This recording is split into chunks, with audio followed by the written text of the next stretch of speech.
Welcome to Ageplay Confidential, a show where I talk about everything and anything ABDL related. I am your adorable baby boy host, Super B.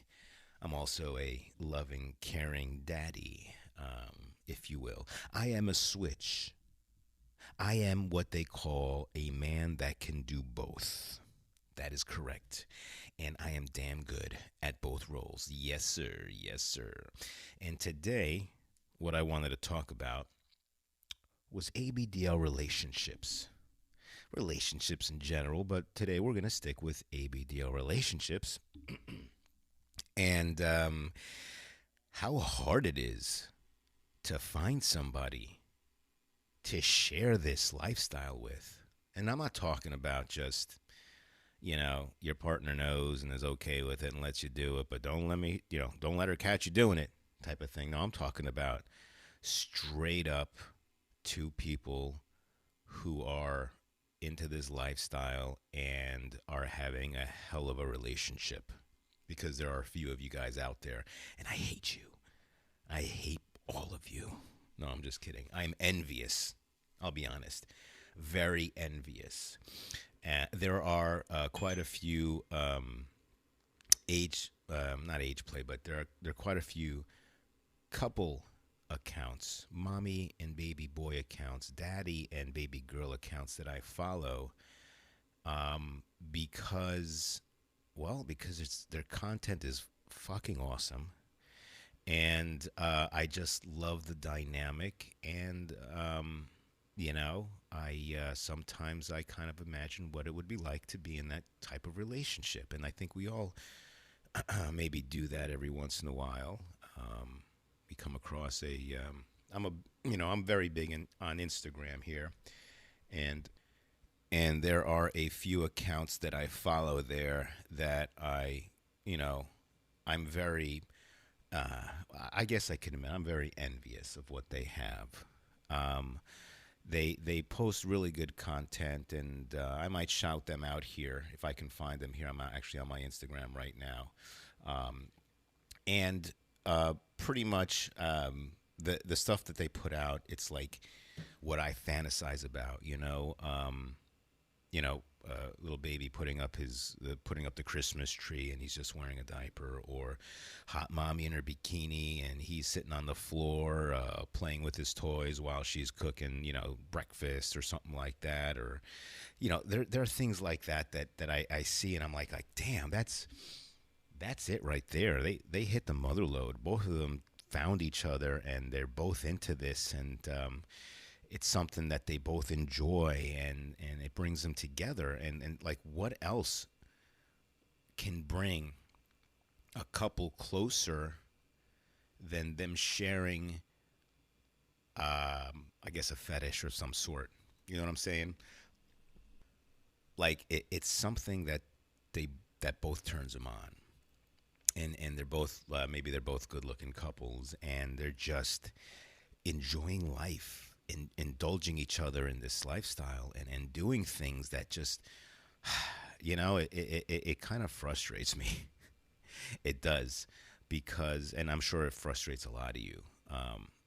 Not that they're having their fun, and I'm very happy that some of these accounts are having their fun and everything, but it's just like, when's going to be my time? When is going to be my time? And no matter how hard you try or how many people you try to connect with, there's just, it's just hard. It really is. Just, it's hard in general, even just the regular vanilla relationship, but now adding this to it. And, I unfortunately have been in a relationship for many years with somebody who knows of my fetish, but doesn't want to participate. And for the later years of our relationship, she always allowed me to go to these conventions. I've only been at TeddyCon in the past. And, from the beginning, I said, listen, I'm going to go to this thing. It's a convention for my people type of thing. And she's like, fine, good. But as far as me going out to actually meet someone to baby me, that was kind of something I kept on the hush hush because I didn't want her to find out.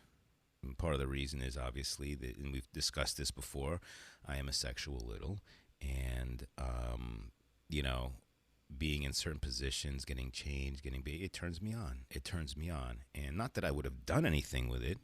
I would have brought that home and unleashed on her, but I kind of kept it on the hush hush, and to be honest with you, I wasn't really communicating my needs to her that bad or that clearly. Perhaps early on in our relationship, if I had said, "Listen, I want to do this," well, actually, I did say that early on when I told her we were only 3 months dating, and and I said, one of my fantasies is being babied, and then she offered, right? But when I asked her to do it, and she did it. God bless her, she did it. But after when I asked her to do it again a few weeks later, she's like, "Oh, I already thought we did that," as if if we were checking that off my ABDL bucket list, and that was it. She didn't realize that no, this is a thing that I want regularly. She thought I was going through a phase because I was single, and now that she's dating me, that this, that, and the other. And once I got this all out of, once I got this done, it was out of my system for good. And unfortunately, that's not the case, and we all know this, right? So, we went through our whole relationship with her now having that thing is like, ugh, my man's into this kind of thing, and that doesn't make him a man for me. You know what I'm saying? And so it kind of put a strain on our relationship, and thus now we are separating after many years of being together, unfortunately. Not the main reason, but it played a huge factor. And so being with a partner in that particular situation, I know there's a lot of you out there who are in the same position that I am. Your wife knows, your wife or your girlfriend of many years knows about it and tolerates it. I wouldn't call it accepting. I would say it's more tolerating. And when you're with somebody who tolerates it, it's not you don't have a warm and fuzzy feeling. Like if you do something wrong, maybe they're going to use it against you. Thankfully, she never used it against me. But it did cause a strain in our relationship, especially in the bed department, If she only knew the power of the diaper, she could have used it. She could have teased me. She could have used it somehow where it wasn't so babyish. But then again, I never really communicated with her, so that's my fault. And it came to the point where it was just kind of too late, for us. But again, a lot of you people are out there are like that, and you kind of know the frustration that I went through. You're just like, fuck, man, I gotta wait till she's gone out of the house before I can do any of this stuff. I have to tiptoe around her. Maybe your partner doesn't know. And you've been together for years, and that's even worse because now you have this deep, dark secret and then if she finds out, what is she going to say? You're too afraid to tell her because of what you think she'll say, or, you love her, you're compatible in every other way, but this secret, and if you told her, she might leave you. See, that's the fear that us people into this lifestyle have, Or maybe you start dating somebody vanilla and you really like this person and they really like you, but you're just too afraid to come out and say something. And that's the fear we have because of the negative, what's the word? I guess the negativity that's been put out there in the media, right? We're a joke to a lot of people, the way we are portrayed in the media, and it doesn't make us look good, or people automatically assume you're a pedophile, and that couldn't be farther from the truth.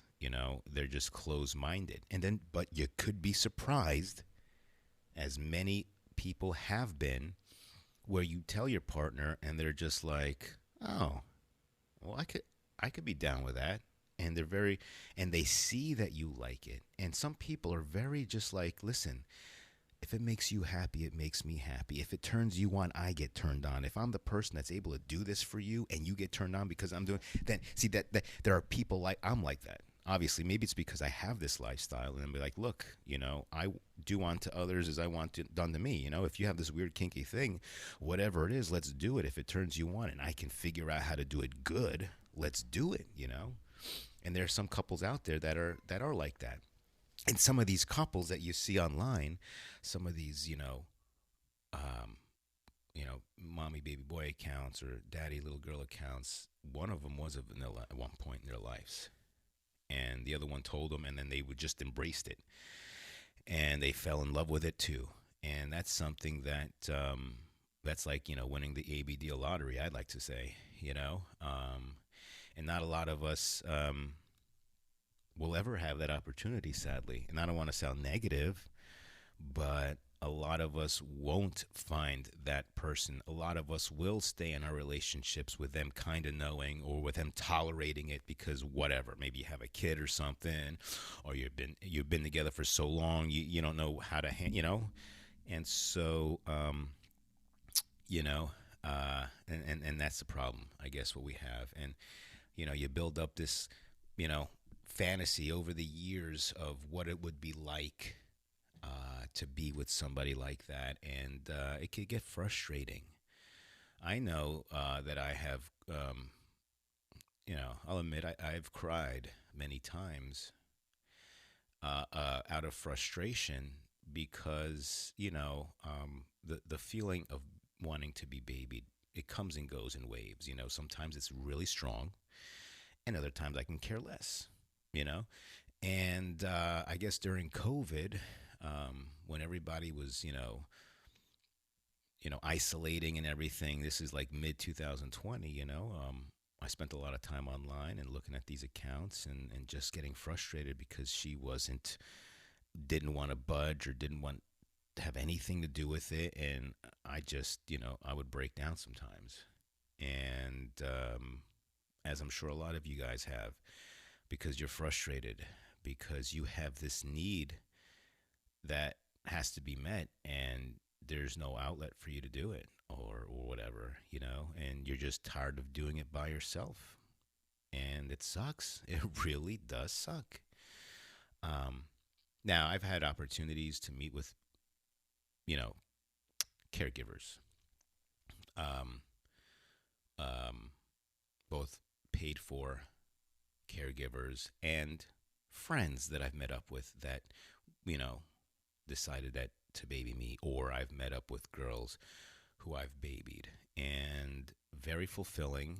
Um, I loved well, not every, but I liked almost every encounter I had with some of these people, and I've felt what it could be like to share this lifestyle with somebody and get feelings, I guess, so to speak. Like the last person that I took care of was last March, almost a year ago, and she had a boyfriend, and well, actually, I talked about her last week.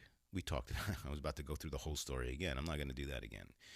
If you want to hear the story, go to episode 2, and you'll hear it.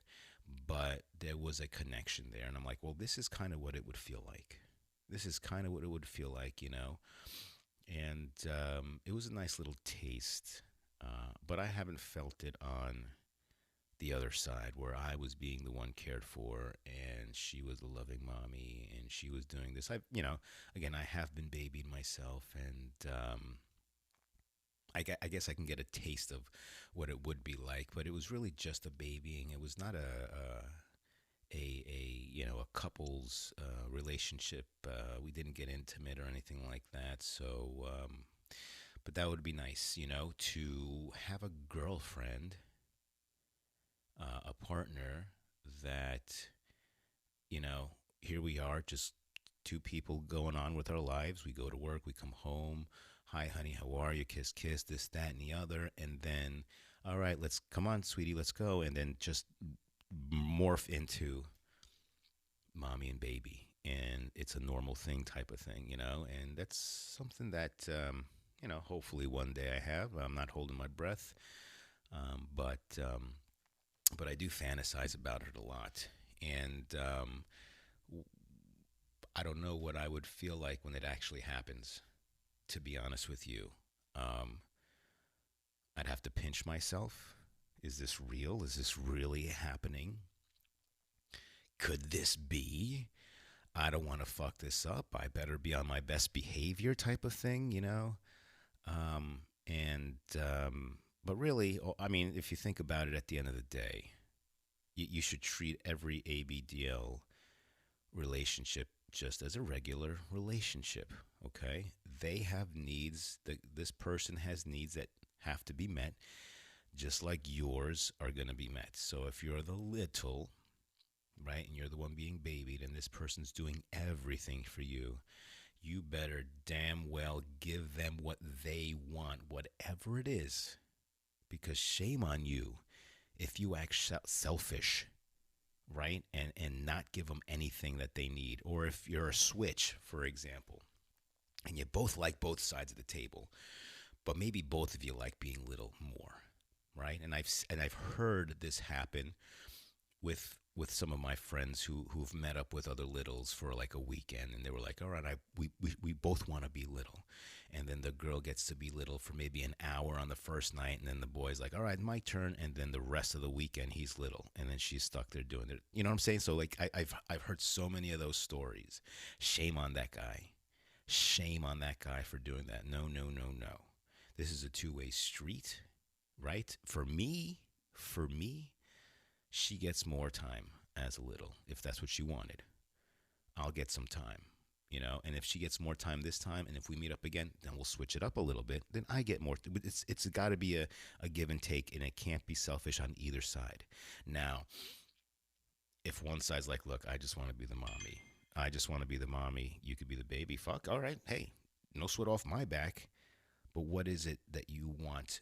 What needs as a mommy do you need fulfilled? What do you want me to do? How do you want me to act? It's really like, you know, a give and take. And it's you know, even though this person's being a caregiver, there's something that she gets out of this, you know, or he gets out of it.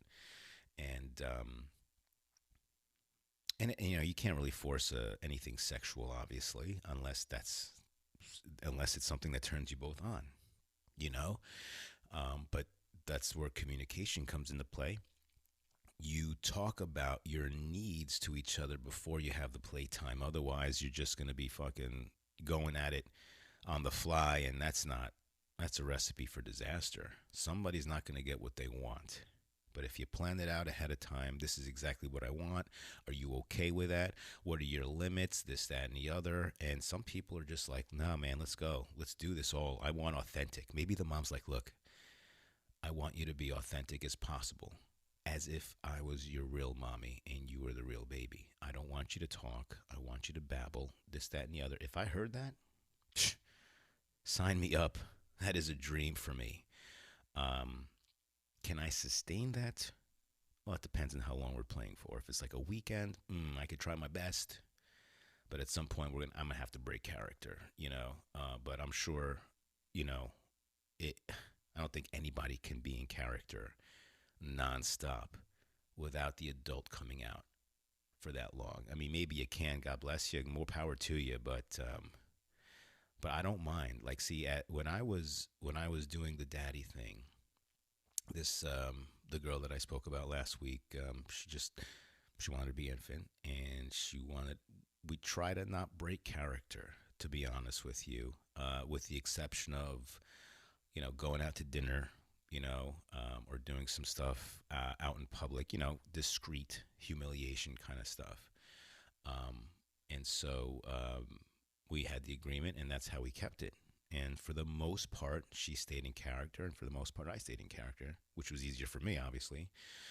But it was so good. It was such a good feeling to be the person to help this person regress and to an infantile state, and she enjoyed it a lot. I mean, and I did too. I was very fulfilled, and I loved it. And I don't think I can never not be a daddy. I think that it's hard, you know, when you're looking for a partner that they tick all all the right things that you want.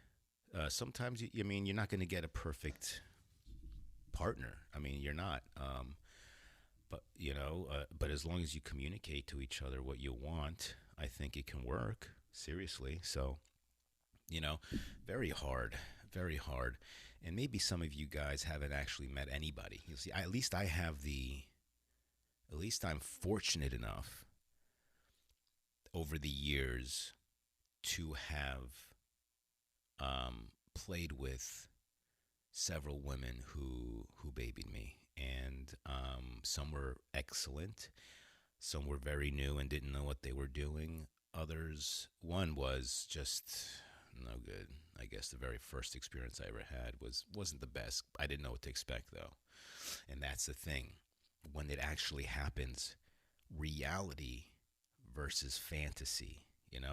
You build it up so much in your head that you're like, oh, if I could just one time be with a mommy, it would be so good. But then when it happens, again, because of lack of communication or what have you, it's just like, oh, well, I thought it would be a little better.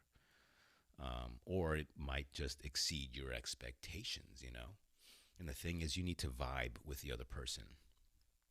I think both on the kink level and on the vanilla level, right? If you really want it to work, you need to jive on a vanilla level because the majority of your time together is going to be spent just vanilla, going out shopping, doing the laundry, doing this, doing that, going out and everything like that. But then, that's going to make for your intimate times to be more pleasurable, I think.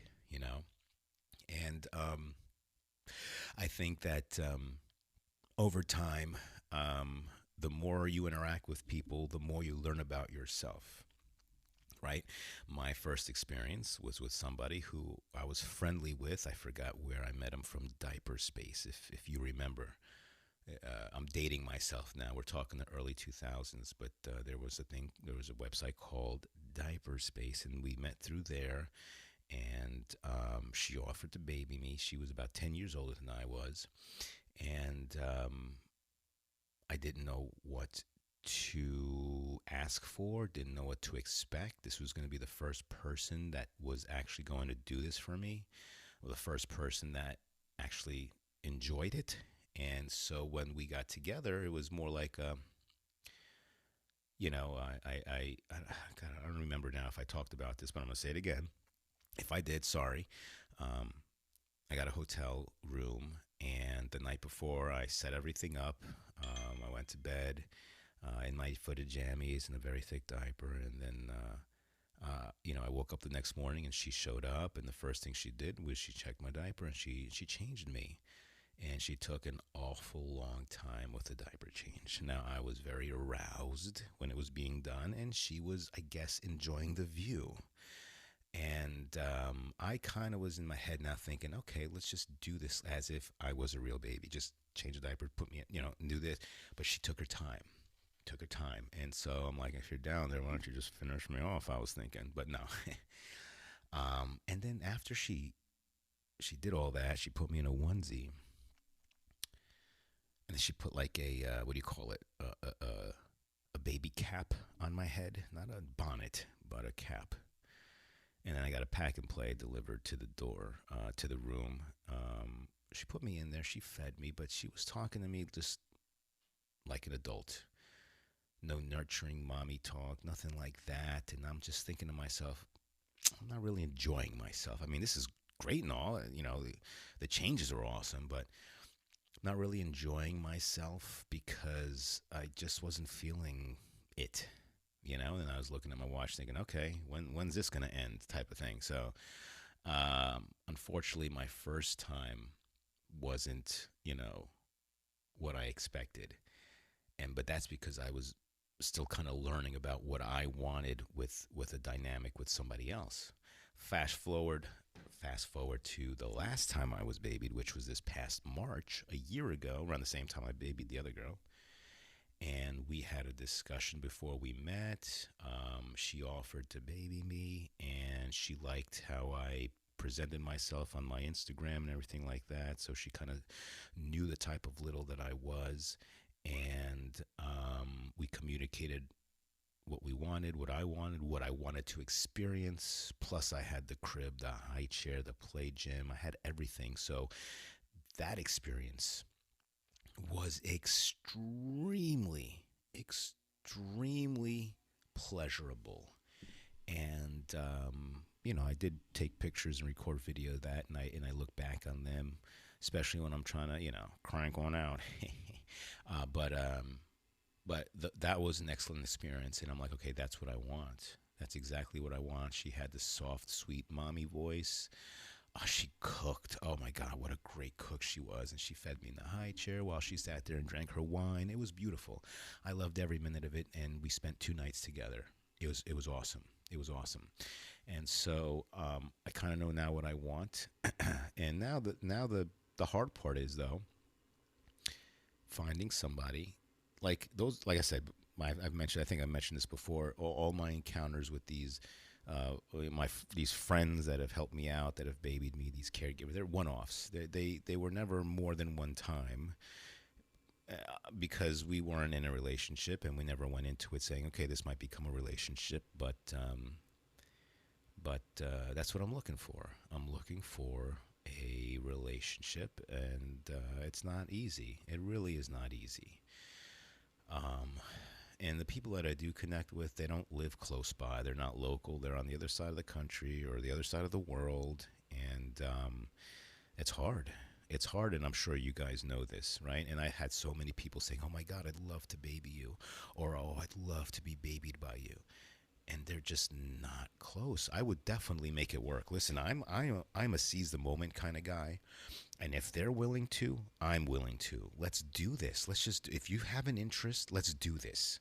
But then there's so many people that get flaked out. Like, I found somebody that was super close, local, about an hour away. And she hit me up on the Instagram, and she's like, I don't know. When I see your daddy content, it makes me feel super little. But when I see your baby content, it makes me feel super nurturing, and I want to baby the hell out of you. And I want to do that one day with somebody. And then I said, listen, if my content is making you feel this way, hey, we live about an hour away. Why don't I be the guy to do that? It makes sense, does it not? Oh, I would like that. And we went a little back and forth. And then I sent a message, and she left me on read and never responded. And weeks went by, and she never responded. I'm like, what the shit is this? Like, what kind of bullshit is this? You know, um, Here you are telling me exactly what you're looking for. That my stuff makes you feel that way, and if why not let me just, right? Doesn't it make logical sense that we meet up? And she never wanted to. So I'm like, fuck her. Like, fuck. Like, it's just, that's the flakiness that you have to deal with this community, and maybe with other communities. I don't know. And and it's happened to me twice already, where somebody offered me. I'm not the one coming to these people, by the way. I think 95% of the time that I've encountered somebody, it was their idea, right? And so I had another one quite recently, and we're talking local. I'm talking 20 minutes away. She lives 20 fucking minutes away. Come on.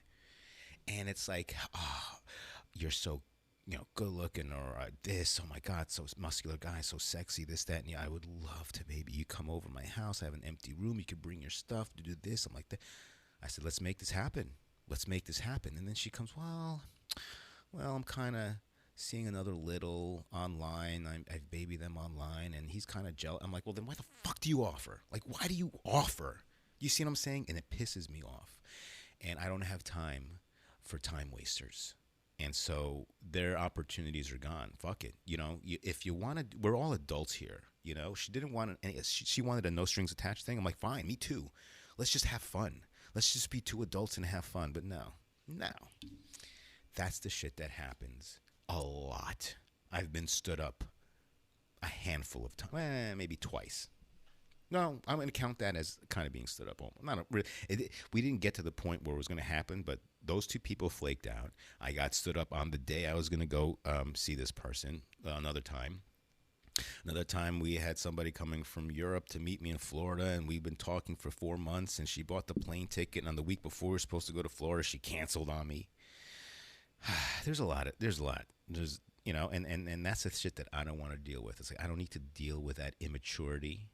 All right, we're all adults here. Let's just have some fucking fun. You're gonna enjoy it, and so am I. What are you afraid of? Anyway.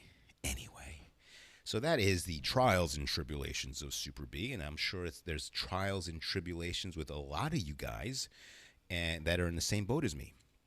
And so, fuck it, be strong, okay? Keep at it. Don't worry. If there is an opportunity, go for it. Whether you're a guy or a girl, okay? Now be careful though. Be careful if there are red flags. Don't be blinded by the fantasy. You have to, as much as we want to meet people, sometimes you'll find a red flag. Don't ignore those red flags. A friend of mine just contacted me the other day because she was seeing this little, right, from a different, I don't know, she's close to me and he lives on the other side of the country. And she was telling me, how they met, this, that, and the other. They met up. It was really good. They got really intimate. There was a deep connection. And then when he went back to his state, he was acting kind of flaky. And what she told me, I'm like, listen, that doesn't sound right. And she's like, no, but he's a good guy, but this, that, and the other. I'm like, nah, I don't know about this, but there's only so much that I, as a friend, I can say before I'm like, hey, look, you're an adult. You can do what you're going to do. And then what happens? He comes back into life.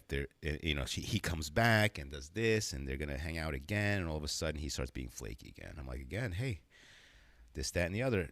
Turns out she did a little snooping. Turns out this guy's married, and was secretly going to see her, sleeping with her. While he just got married to this other woman, and 2 weeks later, he's flying out to see this other girl and getting intimate with her because she's babying him and stuff like how. So it's like, listen, there are some red flags. Do not ignore those red flags. If someone's being flaky, don't waste your time.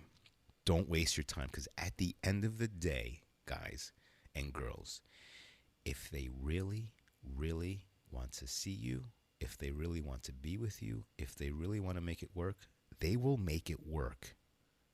They will make it. There's not going to be an excuse. Somehow or another, by hook or by crook, they are going to come and see you, right? They just need to be on the fucking right page, and they stop being flaky. Stop being so damn flaky. Anyway, thank you. That concludes that portion of the podcast. And actually, guys, it is time for some mail. Yes, finally, I have some mail that came in on my email, ageplayconfidential@gmail.com. Some feedback and some questions that I wanted to go and answer right now for you guys. And thank you again for emailing me. Again, if you have any questions or advice for yours truly, please send me an email to ageplayconfidential@gmail.com, and I will read your email on the air and hopefully give you some advice or comment on what you wrote. And this one here, I'm not going to give the last name, but here we go. Hi, this was sent to me a few weeks ago. Merry Christmas Eve. My name is Brendan, and I came across your channel just yesterday, and I listened to it on your recent Age Play podcast. I really enjoyed you sharing your stories of your early Age Play days. I can totally relate to many of your stories, such as making my own diaper. I made mine out of a Walmart plastic bag, cotton balls, and glue. Wow, that's, hey, we all got to do it somehow, right? And cotton balls and glue, I don't know how that stuck onto your Johnson there, but hey, hopefully it didn't, stick too much.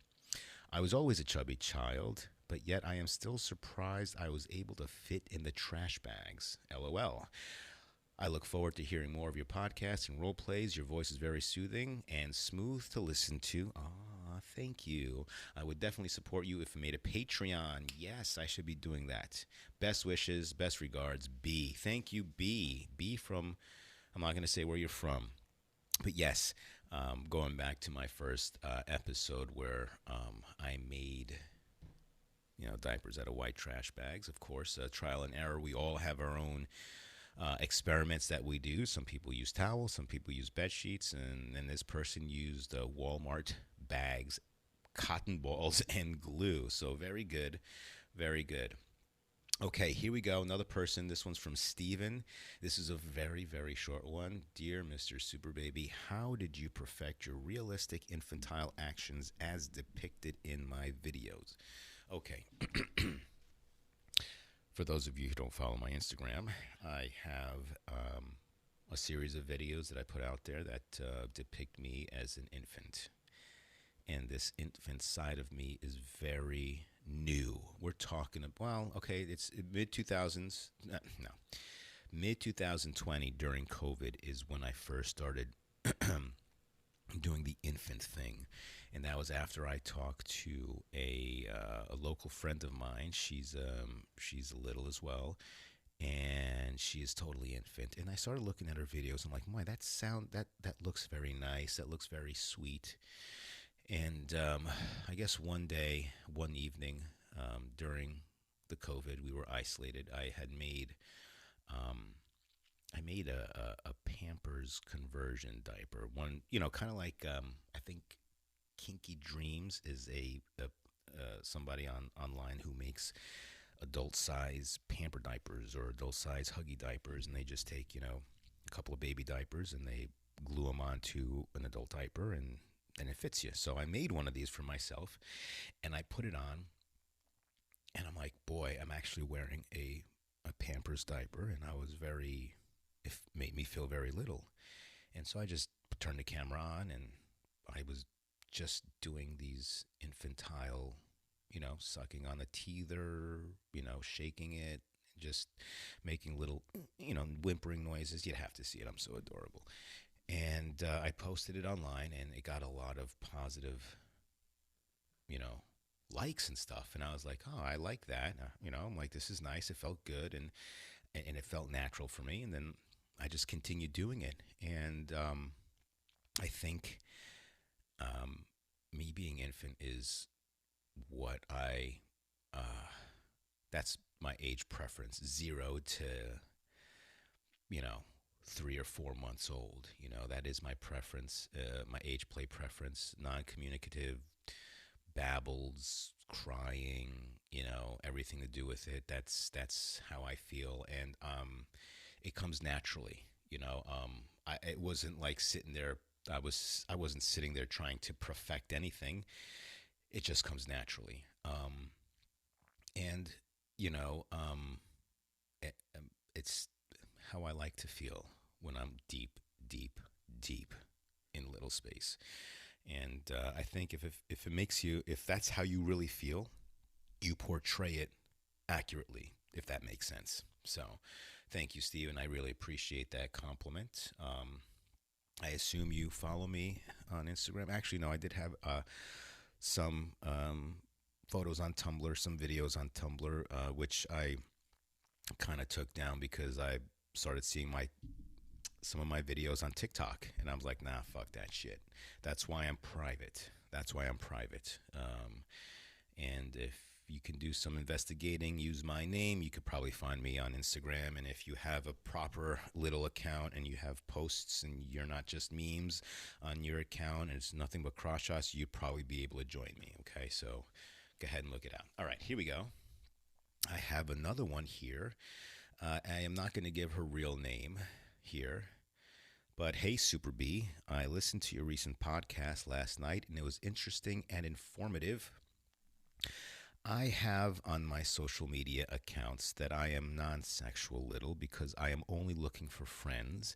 And to be honest, I am pretty embarrassed and ashamed at times when it does become sexual with my partner, sometimes after a diaper change or diaper check. I have always put it in my mind that I am a baby and that babies shouldn't get those feelings. Is there anything I can do about my thought process? Okay. All right. I don't think you should feel ashamed. Number one, I don't. Um, you can be little and be non-sexual. also belittle. And look, do not deny the feelings that you feel. They're there for a reason. Your body is telling you, I like this a lot. This makes me feel good. So I don't think you should deny that. Now, yes, there are people in the camp that think, well, a little, if you're a baby, babies aren't sexual. I understand that. I get that, but at the end of the day, you're not. You're an adult. This is a fetish, right? And you're dealing with the genitalia, okay? And no matter how you slice it, that shit's gonna turn you on, okay? And I think you should start to figure out a way to separate the little side with the adult person acting little, and this is a turn on. You're an adult. At the end of the day, you're an adult. Do not deny this. Do not make yourself feel bad that you have these feelings. Embrace it. Learn how to embrace it, okay? Learn how to separate that. That's how I do it. Look, at the end of the day, yes, I am depicting myself as an infant, but if there was a very attractive mommy at the other end of that diaper change, it'd be like there's no denying how hot it would be. And why deny that feeling? Why? It's your body. Your natural body is telling you this fucking turns you on. So do something about it, right? And then once you're done, let's say you do act upon it and you get yourself off somehow, then you go back into your little space and you enjoy that little time. You know what I'm saying? Like, there's times where you can just kind of bump out of it and then bump back into it. Now, so I don't think that you should feel ashamed. I really don't think you should feel ashamed about it. Yeah, babies shouldn't get those feelings, but you're not a baby. Remember that. You're an adult. At the end of the day, you're an adult. So act upon them. Don't be ashamed, okay? Embrace it. Look at me. I have no problems doing it. There's a lot of people who understand the difference between the being a baby, not being sexual, and then you as an adult acting like a baby, right? So I think I really don't think you should kill yourself too much and think that it's a bad thing. It's a good thing. Embrace it. Embrace it. So there you go. All right. The last one here is from Sean. And Sean writes, I stumbled across your channel and it brought the question that has been on my mind for several years. I suppose you may have heard ones who get into ABDL due to their childhood and having diapers used as punishment. I was one of those kids. It was brief and didn't last a day, but years later I woke up and inside of me and became a fetish. And now, while ABDL arouses me, I can't help but feel ashamed of it because it was forced upon me. I know a lot of people make up their past of having been punished with diapers and humiliation as it is a turn on for them. Reluctantly, I admit it's like that for me now, but again, the shame always inhabits me. Maybe inhibits? How can I start to accept myself? On another personal question, when I run one out of to the fetish, I cease all interest later. Is that normal? Wait a minute, hold on. Another personal question. When I run one out to the fetish, I ceased all interest until later.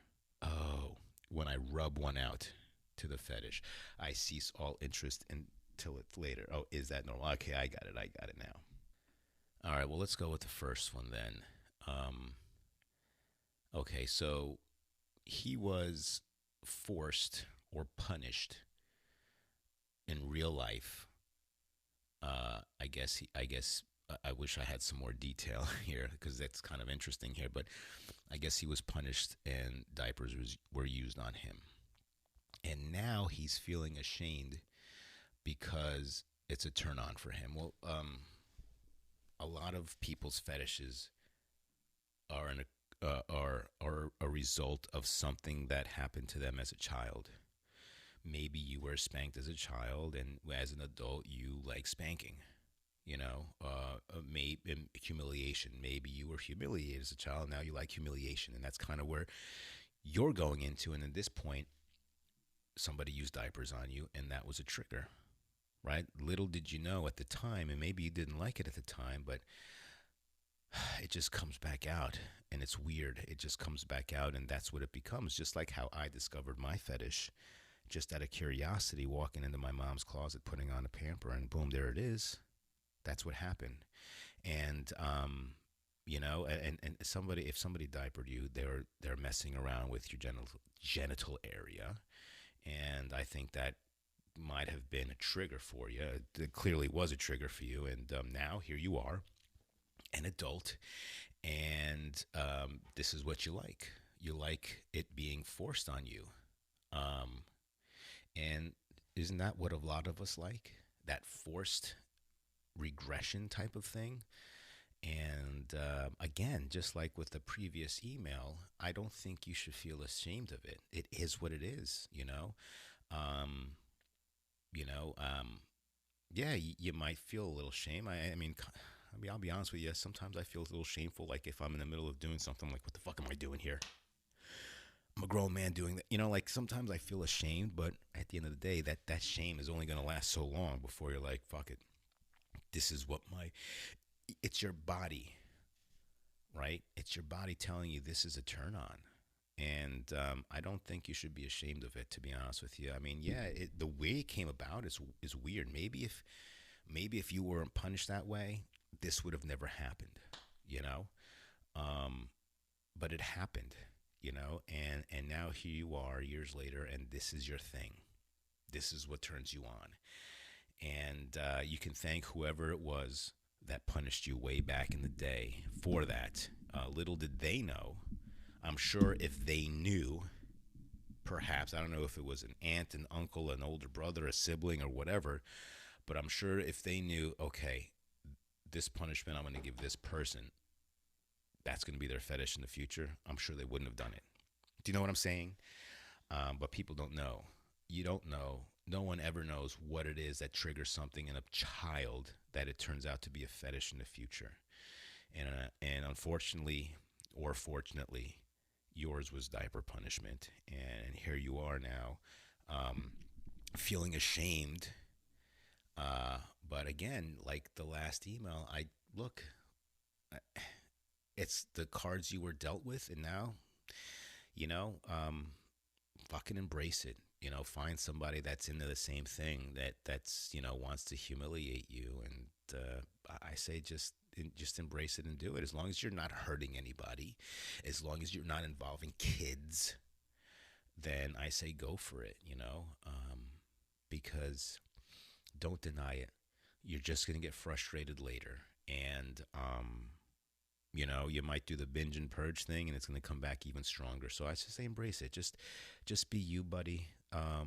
Enjoy it, because I think it's, I think we all have these weird.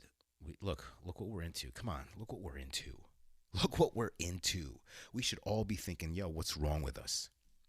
I think we've all thought that at one point. What the fuck's wrong with us? Look what we're doing. We're adults. What are we doing here? Why are we wearing these things? Type of thing. So I say don't worry about it, man. Look, there's always going to be some sort of shame, but you know what? That goes away. That goes away. And your last question, when I rub one out to the fetish, I cease all interest until later. Look, that happens to a lot of people. It could be a fetish that you're into, or maybe you screwed a girl and you're like, all right, bitch, get the fuck out of my house. You know what I'm saying? It's like, you lose interest, and that happens to me too. Like, let's say I have my whole setup. I set my room up and it looks like a nursery. I have everything: the crib, the high chair, the playpen, and all that. And I'm little. I don't rub one out right off the bat, because I know that as soon as I do that, then I'll be like, well, what the fuck's all this up? I'm going to throw everything. No, I enjoy myself. I let that shit build up. And then when I think it's time for me to end it, then I'll rub one out, and off we go, type of thing. So I know how you feel about that. I think a lot of us feel the same way. If you rub one out to the fetish, okay, you're done. Your body's saying, okay, You're done. You released whatever turned you on. Doesn't turn you on now. An hour later, 20 minutes later, whatever, you might see something that'll turn you on. I'll admit that